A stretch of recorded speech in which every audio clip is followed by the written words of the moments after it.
Hello, this is Matt on the Moon Lambeau channel. CNBC just aired on national television a scathing report having to do with Bitcoin, the Lightning Network, and Strike, which is an app created by Jack Mallers, who has been talked about quite a bit lately throughout crypto, the world of crypto, but certainly the XRP community as well, because what he's offering has been touted as the XRP killer. Well, this scathing report shows a reporter going down to El Salvador, where Strike has been implemented with Bitcoin and the Lightning Network, and it's a veritable disaster. And this is what's being touted as the XRP killer. So I'm going to share with you the specifics on this. And I tell you what, even though I don't know, we're not privy to the specifics of mechanically what went wrong, I will tell you this. They should have started with a better tech stack. Had they started with a base layer, a cryptocurrency that actually didn't have scaling issues and was carbon neutral and all these things that matter to the general public, instantaneous transactions, had you started with that, a lot of the problems that were encountered probably would not have been encountered. But folks, I ain't gonna lie, it was bad. And again, CNBC, they are fans of Bitcoin. So for them to report this veritable disaster in the way that they did, I think they're just sharing the truth. It's not like, to me, it doesn't look like this is some sort of hit piece or something like that. They love to sing the praises of Bitcoin, which again, I'm happy because I'm a fan of Bitcoin. I want Bitcoin to be around forever. That is my hope. I very much mean that. I don't know for sure if it will. I think there's a really good chance it will. I don't know for sure, but I do want Bitcoin to be around forever. That would be the least messy approach, the most desirable approach, I think, for everybody that's involved in crypto, even if you like other coins more. That's just my personal opinion. But before going any further, I do want to be clear. I do not have a financial background of any kind. I am not offering financial advice. And you definitely should not buy or sell anything because of anything that I say or write. I'm just an enthusiast who enjoys making YouTube videos about crypto-related topics, but just as a hobby and just for fun. So let's quickly set the table here. El Salvador and their president, I don't know if I'm pronouncing the name correct. I believe it's Nayib Bukele or something close to that anyway. Apologize if I'm getting that wrong. But El Salvador, thanks to the push from their president, adopted Bitcoin as official legal tender, which I think is a really cool thing, to be honest with you. We'll see if it's a good move or a bad move. Let history be the determiner of that. We'll let this play out and see how things go. But I think it's cool. I think it's a positive step forward for crypto in general. Very happy to see that. So that was about 7 months ago that it officially was implemented as legal tender in conjunction with the United States dollar, which is also legal tender in their country. There is no other currency that is legal tender within the country of El Salvador. Now, Jack Mallers, he spoke at the Bitcoin conference 2022, which is in Miami, and I covered some stuff on this just a few days ago, so I will not be rehashing all of that. I'm just trying to set the table here. But look at this headline from CoinDesk. It's from April 7th, titled Jack Mallers' Strike Announces Shopify Integration for Bitcoin Lightning Payments. So let me just mention this. Jack Mallers, who is the founder and CEO of Strike, which is an app which is designed to move money around the planet, part of what his app is doing is exactly what Ripple is doing.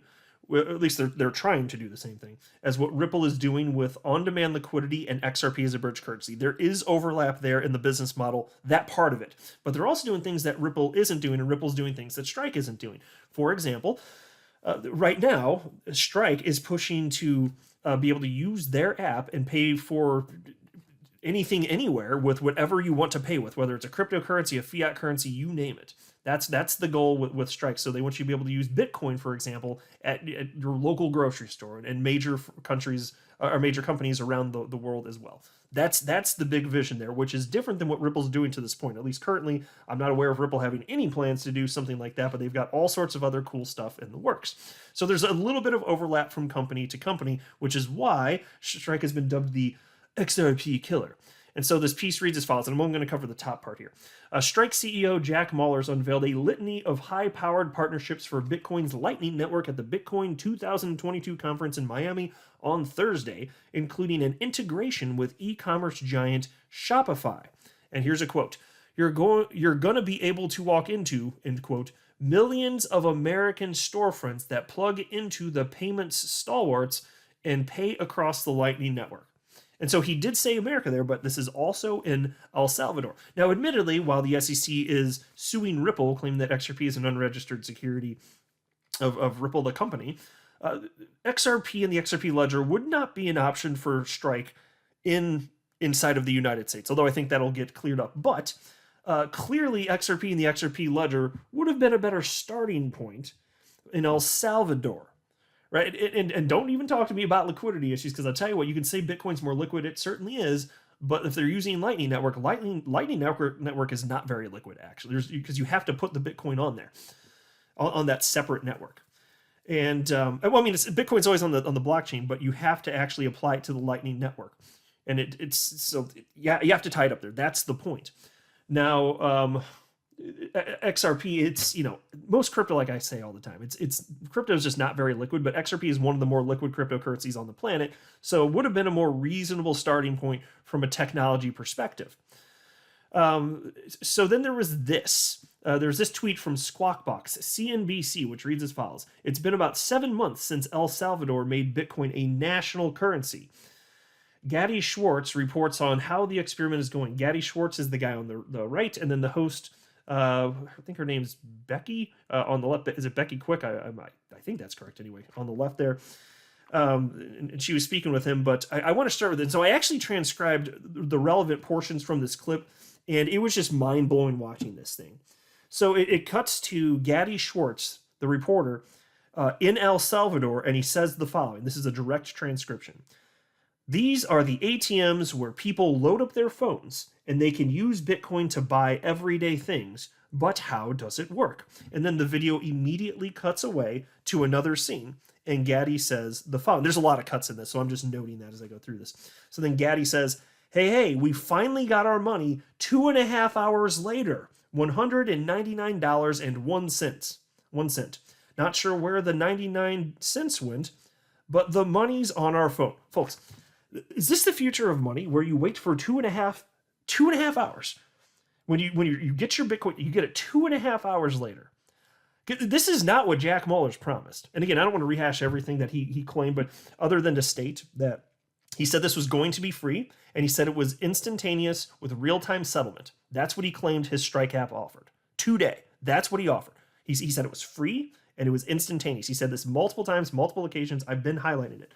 Okay, well, 2.5 hours definitely is not real time. I'll tell you that. That's quite the lag right there. And then it seems like they put in, they purchased $200 worth of Bitcoin, and they got $199.01. That doesn't sound like free to me. And again, this is with the Strike app. He clarified as he was going through this, the reporter here. This was with the Strike app, which was using Bitcoin and Lightning Network, and that's the alleged XRP killer. So there was a fee of 99 cents. Who did it go to? They didn't say. He didn't know that he was getting dinged with a 99 cent fee. So you convert your money to your United States dollars to Bitcoin, and you just lost 99 cents, and you didn't know it was going to happen. But it's free, right? Like Jack Mahler said, it's free. Doesn't seem very free to me. Does it seem free to you? I don't think so. But anyway, he's got his money on his phone. He's got $199.01. And then there's a break in the video. It cuts to another scene. And then Gadi said they got special lines for people paying in Bitcoin. So just pause to think about that. They felt it necessary. You can only imagine why. And you're going to pick up on it as I go further. They have separate lines for people at the grocery store to pay for Bitcoin.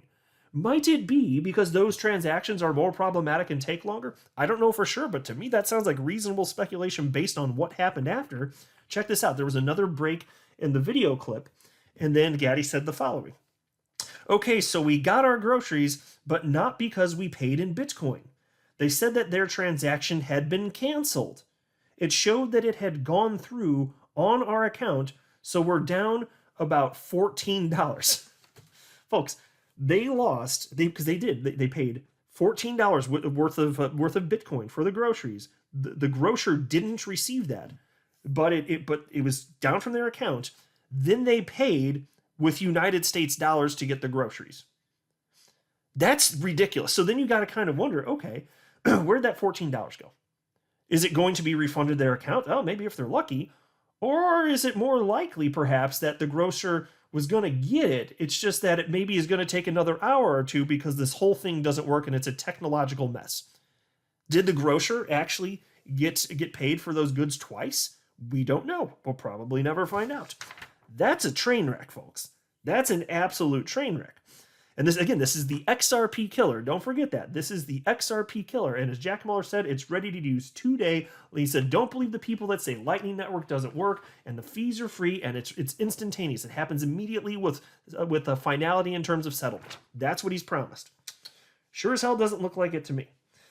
And then there was a break in the video again. And this isn't getting any better, folks. He says, this is breaking the video, so he's somewhere else, and he says, this is the second time we've tried to use Bitcoin with Strike Wallet here in El Salvador, and we're 042. So they tried to use it again elsewhere. And it still didn't work with the Strike Wallet, which Jack Mallers said works. Doesn't look like it works. And mind you, look, I don't mind competition at all. I just don't like what Jack Mallers has been saying because it's misleading at a minimum, if not an outright lie, because he keeps saying that this is free, and businesses are not in business to lose money and be charities. That's not what nonprofits can. If get money from people that want to donate this, that's fine. This is a business. This is a for-profit business with employees. They have to make payroll, right? And then there are foreign exchange costs, and he pretends like all of this is just going to be free, as if he doesn't have business expenses. It's completely ridiculous, and so I know that this isn't true. I mean, it could only be temporarily true if there's going to be free transactions just to onboard customers and then you start charging them, which would be fine if he wants to do that, but he's still being misleading even if he wants to do that. And maybe it's a loss leader situation, but even if it's a loss leader situation, where else is he making it up? Because he claims that whether it's cross-border remittances or paying for stuff at the grocery store, everything's free. It's free, it's free, it's free. No explanation of how this is a viable business model for the long term. It's free, except for it doesn't even work. Maybe if it were free, I'd be like, well, if it doesn't work, then the price is right at least. But even that's not a lie. It's completely ridiculous. And then so the video, there's a break in the video, and then it cuts to Becky in the studio, and the first word out of her mouth was, "Wow." No kidding. And then I don't want to cover literally everything, but here's the next part, which was just delicious to take in here. So it jumps ahead a little bit, the conversation. Then Gaddy says, this is the reporter that was in El Salvador. He's the one that's on the right on your screen, and he said the following. This is a transcription. Cash needs to work 100% of the time, or any type of currency needs to work 100% of the time. And so you have one bad transaction, two bad transactions, where all of a sudden this thing you have on your phone either gets lost along the way, or the balance doesn't show up, or you put money into the ATM there, and it takes 2.5, we've heard up to 8 hours for it to hit your account. There's a lot of sitting there. There's a lot of waiting there. There's a lot of anxiety. And so for the people of El Salvador, most of the people have tried it. They were all given $30 of Bitcoin at the beginning of this experiment. They went to the grocery store. A lot of lines formed. We held up the line there for 10 minutes just trying to get it to work. And it didn't work. We ended up being double charged. So just one experiment like that, and most of the people in El Salvador said they're not using it. Now, folks, I am not thrilled that this is indeed the case. I'm not thrilled that this is the real world report, the real world experience. And again, I don't think this is a hit piece personally. There are some people that do, and we can respectfully disagree. That's fine. Because again, all they do is praise Bitcoin all day, every day. But then they went down to test. Do you think that if it works, they would have just had a hit piece? They're like, no, we're here to have a hit piece. I don't think so, folks. This was their real world experience. So I don't know for sure how widespread this is, but they're reporting that based on what their X number of conversations they had with people in El Salvador, they tried it, didn't really work. We're just using United States dollars. It's like what problem are you really solving if there's not friction with for these people using the United States dollar? I don't know. I understand most of them are banked, and so you can make an argument that there's some sort of balance on the phone. It's equivalent to being banked. Okay, but if it doesn't work, it doesn't work. And that's why I've been critical of this the whole time. Maybe Lightning Network ends up working sometime. Maybe it all gets figured out. That's fine. And I'd prefer that. I would prefer for this stuff to just work, because I'm not afraid of competition whatsoever. Like I think let the best cryptos win. I'm totally down for that. Because if XRP can't win in an environment where Bitcoin works, then XRP doesn't deserve to live. Also true of Bitcoin. If Bitcoin can't survive in a world where XRP works, then Bitcoin doesn't deserve to live. It's true of any cryptocurrency. So I say just survival of the fittest, effectively. So it's not that I'm happy that this isn't working. It's more so that I'm pointing out the ridiculousness of the claims from Jack Mallers and comparing that to in the real world what is happening. And it doesn't align, folks. And I got to tell you, I am not surprised to see this. A lot of promises, looks like not a lot of follow through. So maybe they'll figure this out at some point in the future. But why didn't you just start with a better tech stack from the beginning? Just use a crypto, because there are cryptocurrencies, XRP, that don't have scaling issues, that are instantaneous and settle with finality. You know, it's astonishing the poor decision that was made on this front. It just doesn't make any damn sense. But Bitcoin maxis be Bitcoin maxis, my friend. I'm just saying. So that's it. Let me know what you think. I'll go ahead and wrap up here, though. I am not a financial advisor. You should not buy or sell anything because of anything that I say are right. That would be a very, very, very bad idea. Until next time, to the moon, Lambo.